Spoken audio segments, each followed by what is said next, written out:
Good afternoon, everyone. It is approximately 4:15, and I'm hoping everyone got my message that I was going to be about 15 minutes late.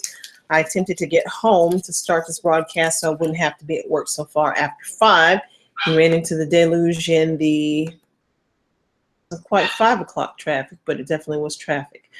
We're going to today try to merge two of our CCMs into one and cover some topics from both sessions, as well as answer some of your questions that have arisen about what's in the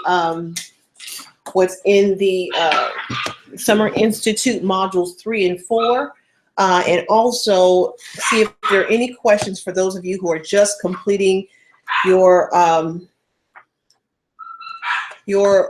field experience this week. I got a chance to meet with, I think, 3 or 4 of you from the 5 that are doing field experience this week in First West, and seem like we're having a good and positive experience. So we're going to hit those things, like I said before, talk about the general themes of modules 3 and 4, make sure that we've answered the questions that you had about some of the assignments in the modules, and then also talk a little bit about field experience. I'm going to pause for a moment while I take care of my deranged dog in the back, make sure she's out and not so afraid of this thunder.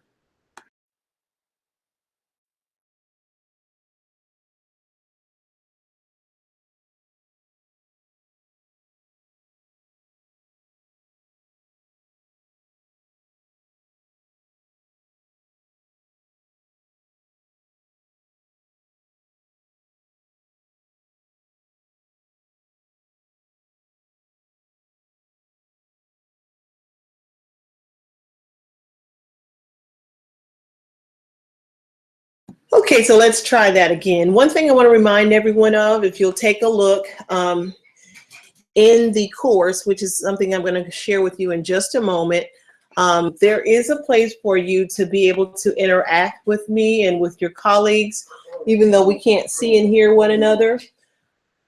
You'll notice that in the today's Meet classroom, you can, of course, respond to anything that I'm asking you. It's fine for you to ask a question in there if it has something to do with what I'm presenting, but it's really best, because you're going to see that there's an opportunity for both places. It's really best, if at all possible, you can pose a question that you think will be beneficial for everyone to have answered. If you can post that in the on the Google Plus page. And so I am on the site right now. Let me go ahead and make sure I show you where you can do both of those things. So I'm going to share my screen.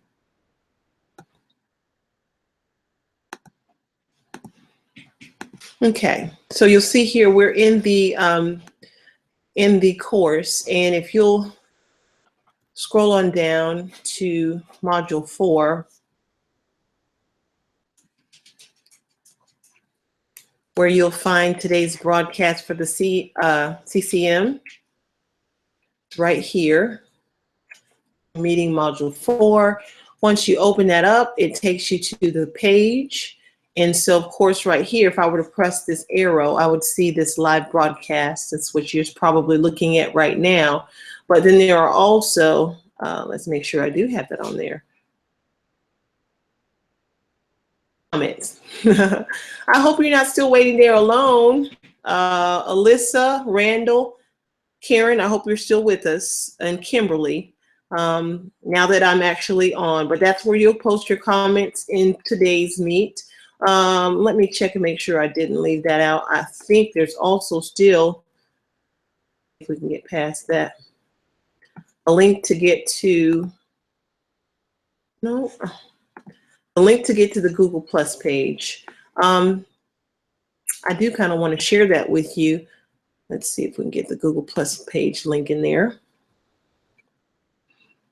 That way, if you're asking a question, some of your questions from the last meeting were things that other people had questions about. And as I told you, with this method of delivery, I have the ability to go ahead and answer the question. And once I've had a chance to answer the question, I can mark it so that a person that watches the playback can see that question has been answered at a particular place and can go right to it. Or for you yourself, if you've forgotten the answer to the question, you can go back into the playback of the broadcast and then you can find that. So let's go ahead and edit the settings, and I'm going to give you a way for you to go in and ask your questions if necessary in the Google Plus format. And so we're going to go ahead and let's see if that's going to embed for me. Let's see. Code. So let's just do this here. Let's put it here.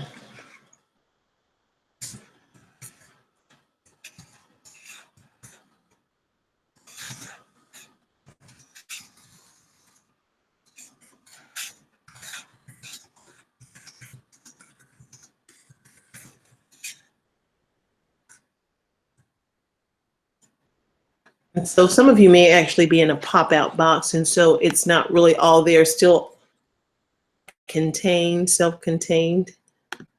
But if you click on that Google Plus page, hyperlink there, it'll take you to the event page where you can post a question, okay? And I'm trying to keep an eye on that as well. I've got the Q&A open so that if you ask a question, I'll see that as well. So far, no questions from here. Okay, so that's to show you where to start. I want to talk about, since we're, let's get back here to, I've updated it for you. Now that I say save and return, you should be able to get right to that when you go to the CCM-3 and 4, which is what I've called this, because we're going to do both of these together. And that, I want to take a look at the topics that we're going to be talking about. We're going to talk about joining a school community and how to manage relationships. We're also going to talk about making the grade and teacher expectations. So we're going to start off with just kind of reviewing the reading. If you'll, and you can always, review in your book if you've received it, what we're talking about. But we pretty much started off with the new student orientation in chapter 39, and went through several other different instances and scenarios in which the teacher was involved in building rapport with the students and having a dialogue with the students, being able to build relationship with the students, as well as parents and others in the school community, and the stakeholders in the community outside of the school. I want to say that one of the most important things for you to do as a new teacher, particularly in small schools, in rural schools, in smaller towns, and in high risk school districts, building that type of relationship with all stakeholders, starting with your students, your colleagues, your students' parents, and the community is going to be the key to your success, and it's going to decrease and at a point diminish your problems that you may have in the classroom.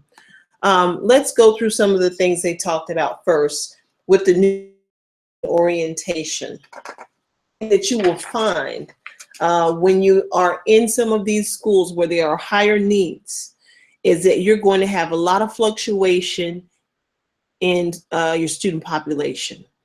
There's going to be a lot of turnover.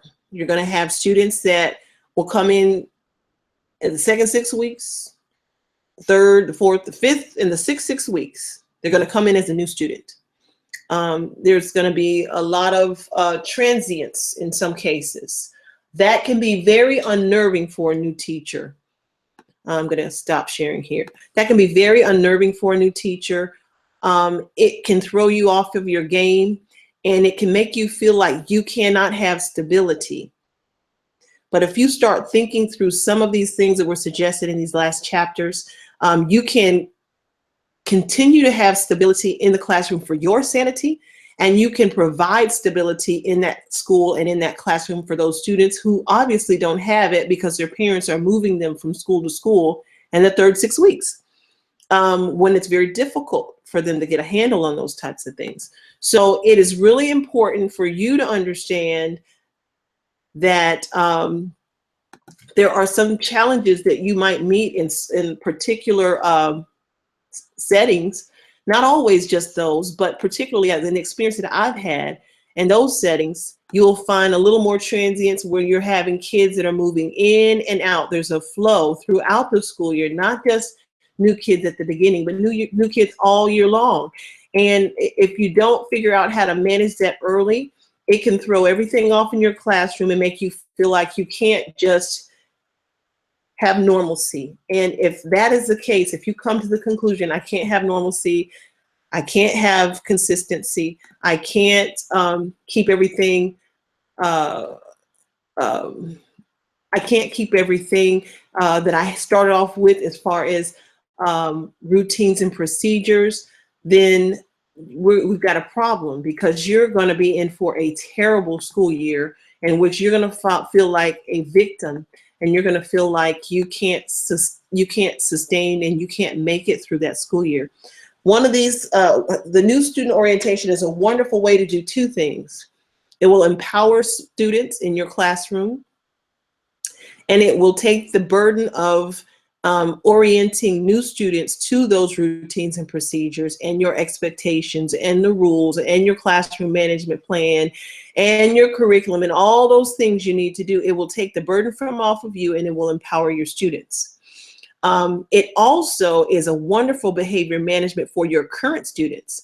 When you have a student that may be difficult and seems as if they don't want to follow routines and procedures, and you say, I'm going to entrust you with the job of orienting new students, and you tell them, this is the checklist, these are the folders, this is everything they need. When a new student comes in, I'm going to give you permission during breaks or during group time to sit with them and explain everything to them, and I'm going to hold you accountable and make sure that they know what to do, where to go when the bells ring, and all those types of things.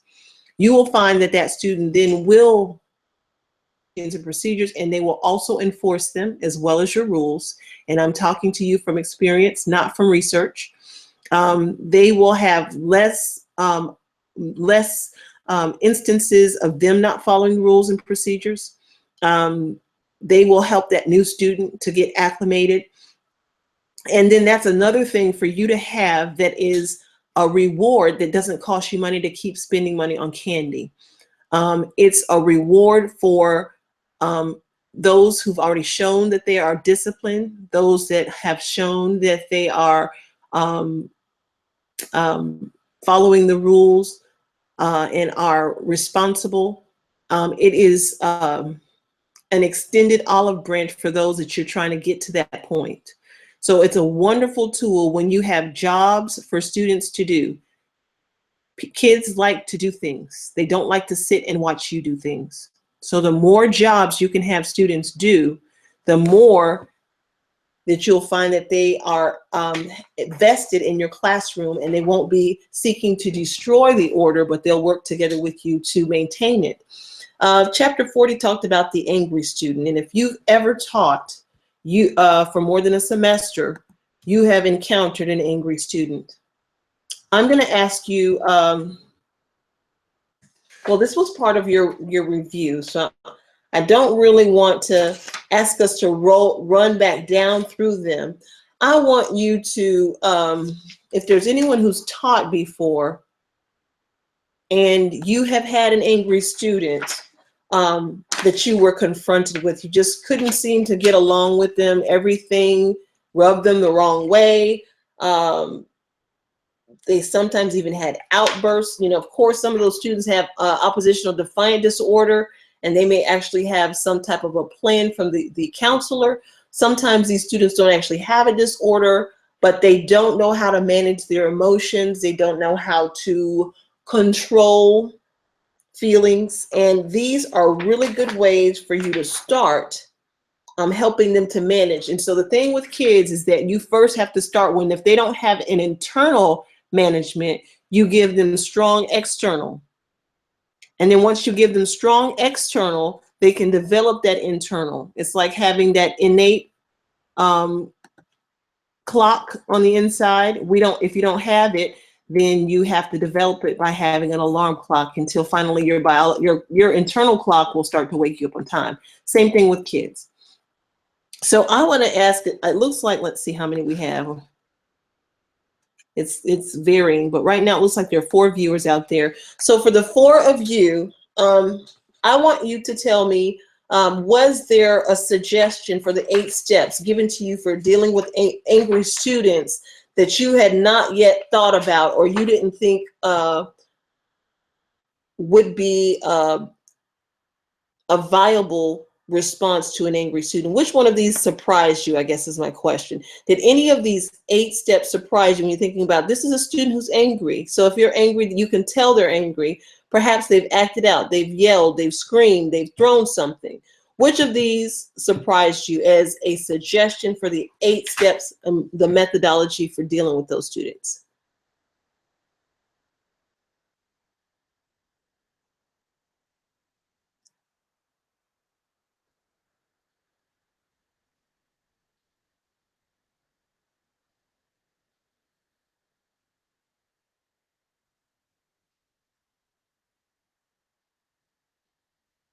Okay, I'm still looking. I'm going to still give a little wait time because I know there's a lag on my side. I'll wait to see when I either see them coming up. And at this point, they should be coming up in the today's meet, since this is not a time for you to ask a question. Which of those 8 steps for dealing with an angry student maybe surprise you because it's something you hadn't thought about?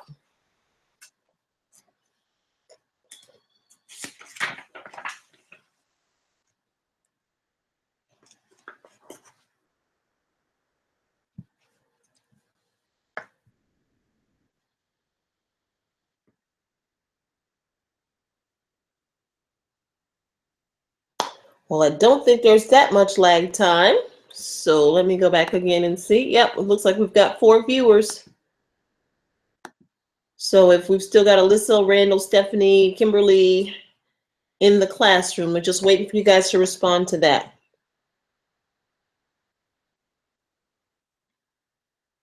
Oh, maybe you're looking for your book. So let's go back through them.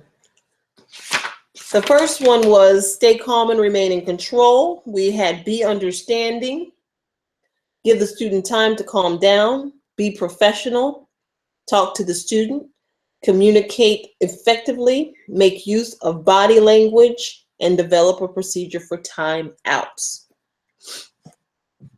So of those, if you could think of which one maybe you would not have thought of or that surprised you.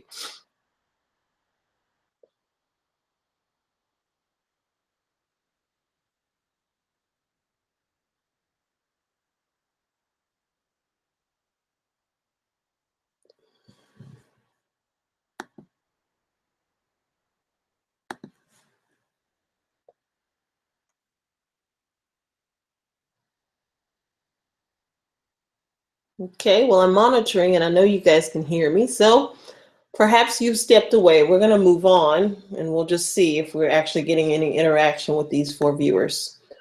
The question was asked because oftentimes we are called upon, that was one of the questions in your start interview, we are called upon to problem solve, to brainstorm some possible reactions, I shouldn't use that word, some possible responses to students' actions. And we talked about the difference between being reactive and proactive. 8 steps are asking you, if you think of them in advance, it will help you to be proactive. A few really important things to remember here. For me, the thing is always to remember to be professional. Several of you said when we talked about the question, the thing you wish you did, you hope you didn't do, was to stoop to your children's level, to lose yourself, to lose your cool. If you always remember that you are the professional and you're in control and it's yours to give, and keep yourself from stooping to your students' level because you are not on the same level. You are a professional and an adult. You've been trained for what you're doing and you have a better grasp on the content than they do. And so there's no point that you should allow a student to push your buttons and make you switch gears. So being professional, I think for me, is the most important thing to remember. If a student is angry and says something ugly, says something out of the way, is disrespectful, dishonorable, number one, whatever they said or did didn't change who you are. You're still the teacher, you're still an adult, and you're still in charge. And that is what you have to convey to to that student and every student in the room. And so by being a professional, you then separate yourself the response of the student, and you make sure, let's see, maybe I'm not able to see all of the posts. I'm going to open this in a pop-up. You have to realize that you're still in control, and if you convey that to your students, whatever that student said or did is not going to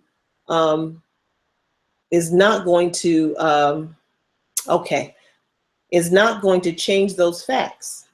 And the only way a student can gain control of your classroom is if you give it to them. I apologize, I didn't see you all's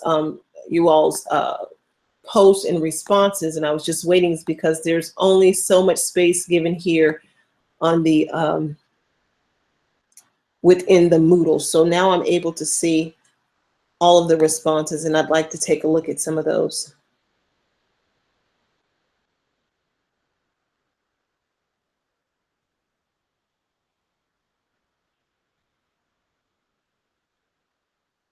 Okay, Randall, so I've repeated the question. Maybe now you've had a chance to think about any of those 8 steps to dealing with angry students, and some that may have surprised you. So as I said before, acting professionally, staying in your position and not allowing the student to usurp your position is the most important thing to me. Okay, what they of course know is also very important, and listed as number 1 was to stay calm and remain in control. I really think those are one and the same. If I'm calm and in control, then that's exuding my professionalism, that I'm not taking this personally. That's one of the questions we asked you in the start interview about personal versus professional. Do the students need to love you? Do you need to love the students? No. Your primary relationship with those students is one of teaching and learning. You teach, they learn. Sometimes they teach, you learn, but teaching and learning is your primary relationship, and that's professional. So there are times the students are going to be angry at you. There are times you'll be angry at the students. There are times that the students may say something angrily those times, but that never changes your real relationship. So professionally, you can remain calm, and you can keep whatever they did, don't take it personally. Even if they said something personal to you. I've been cursed at by students. I've younger age students who really did have ODD that flailed their arms around and would have hit me if I had known what to do with them. So I've had all those types of things, but I had to be able to separate those, separate the action with the student, number 1, and separate what was said to me from perhaps their feelings for me. Because there's kids that really care a lot about you, but there's sometimes they'll be angry and they'll say mean, ugly things to you. So the next thing is to be understanding. And when you think, well, wait, be understanding, young kids, maybe that's easier. You got a 17-year-old that's hurling 4-letter words at you. You think maybe I don't want to understand, and there's nothing to understand. But when it says be understanding, they're not saying for you to condone or for you to allow the student to disrespect you. They're saying be understanding in the way that you communicate with the child. If they're acting inappropriately, then you should have routines and procedures to respond. Okay, and to understand, maybe they're having a bad day, maybe they made a really bad choice, but you should have something in place to take care of that. Also, a really important thing, if you just think about any other human being you know, if a person's really angry and acting irresponsibly and doing things that could even be sabotage, because it's not a good idea to get on your teacher's bad side. When they're doing things like that, they're sometimes not even really themselves, and just sometimes a little time to be able to have the situation diffuse and to get down off the ledge. I tell people all the time is that You got to give students a way out. More importantly, with preteen and teenage students, if you don't give them a way out and you back them in the corner, they're going to come out of that corner fighting, and they're going to come out of that corner hissing, and they're going to try to prove that they're the one that came out on top. It's not going to be a good situation for anybody, and they're going to make some decisions they know they're going to regret, but some students feel like they don't have an out. Students in situations in schools where there's not a lot of safety for them in the school or outside of the school. Safety and protection, which means this is a school where somebody might decide that they want to jump on them and beat them up. Or they're walking home from school and they could be jumped on and beaten up. This is not the school for this person to come across as the meek lamb that is understanding and that can take down and compromise. Those students have to project a sense of being in control and being able to handle situations with people, and that they're not scared, and that they are going to be respected. Sometimes it's ill-advised, but they decide if you challenge them, they cannot allow you to say something to them that that diminishes them and makes them feel respected them. And so they get backed into a corner, and then when you assert your authority and don't give them time to calm down or a way of escape, they're going to go all the way to the limit, and they're just going to jump off the cliff. So that's the thing to remember about the time to calm down. Also remembering about your body language. If you don't know if a child actually has a condition, or a student may or may not be on medication, you don't know how they're used to behaving or communicating or interacting with adults. There are students that have been in very abusive relationships with adults. They don't respect them, sometimes for good reason. They don't trust them. If you have a student like that and you respond the way you would with maybe kids you're used to, and you go to them to grab them, to either physically restrain them or to give them a hug. Both might sound like good ideas, but they could be a very bad idea. So looking at use of body language, you don't want to stand too close to the child. You don't want to make them feel like they're blocked in. You don't want to make them feel like there's going to be some type of confrontation. You also have to be really careful while you're trying to assert yourself and maintain control and maintain your position. You don't want to fuss, wag your finger in their face, put your hand on your hip, cross your arms, all of those things that seem to be very confrontational or offensive, like you're on the offense. Because if they think that there is a struggle that's going on, again, they want to win. So what you have to do is be able to portray the fact that you're in control without trying to demean or belittle the student. Oftentimes, another bad situation is if the student has said something or done something they shouldn't have, and they're still sitting in their seat, and you go stand up and stand over them. That could be a bad idea. Depending on what's going on with that kid on the inside, that could be a bad idea. It could be misconstrued for them as well.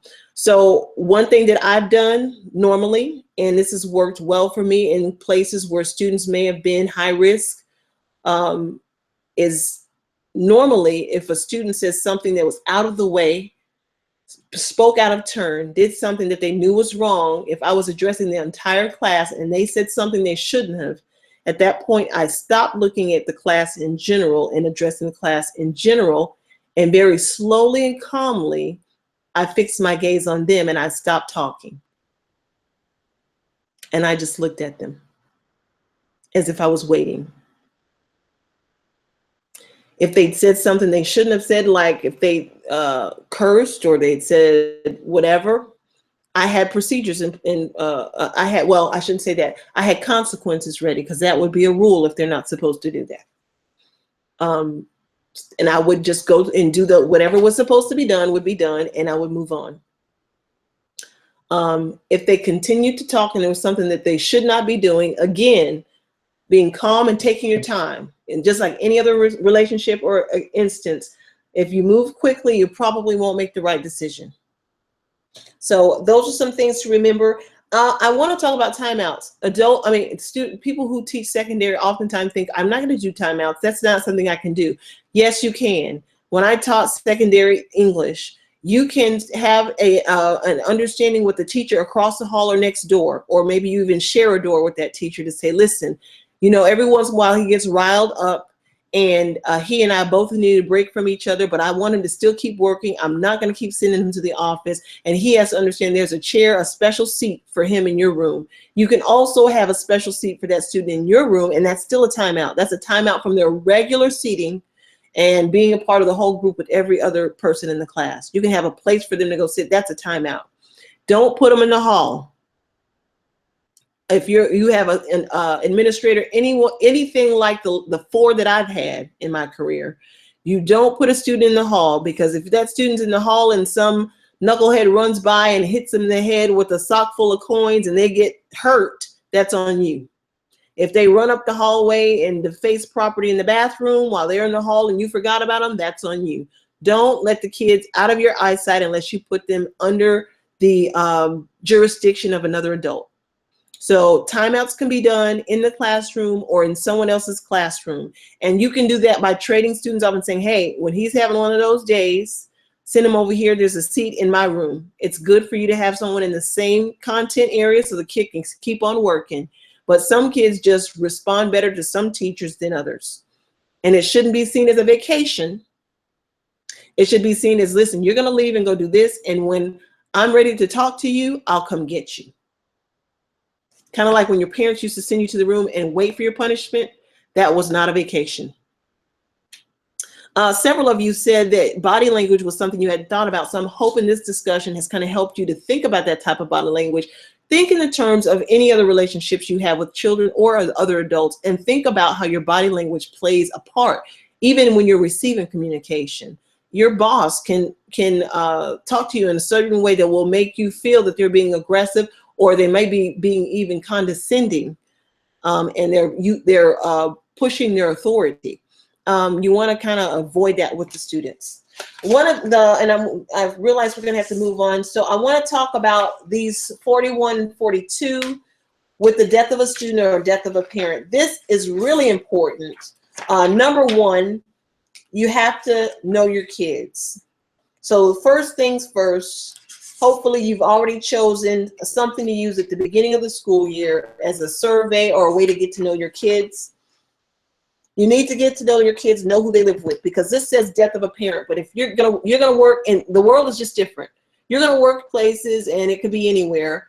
It may not be a parent that's causing the child to grieve the most. They might live with a grandparent, or they might live with their parent, but they know that their grandparent or their aunt or great aunt is the most stable person in their world. And if that person passes, it's going to really affect them. So you need to make sure, and we're not going to go through those steps, but we want to, just like you would want someone to do for your children or kids that you love in your life, you want those kids to know there's somebody that cares about what happens in your world. And I'm going to acknowledge it, but I'm also going to give you some space to mourn and grieve healthily, and to move on, and then come back and get the solace and the comfort of the stability in my classroom. So it's really important to remember that. Stephanie, thank you for that comment, for thinking of tomorrow as a new day. Oftentimes when I remember my classes in pedagogy, they kept talking about kids. Do you think kids are blank slates? Do they come to you just completely blank and you write on them, and whatever you write,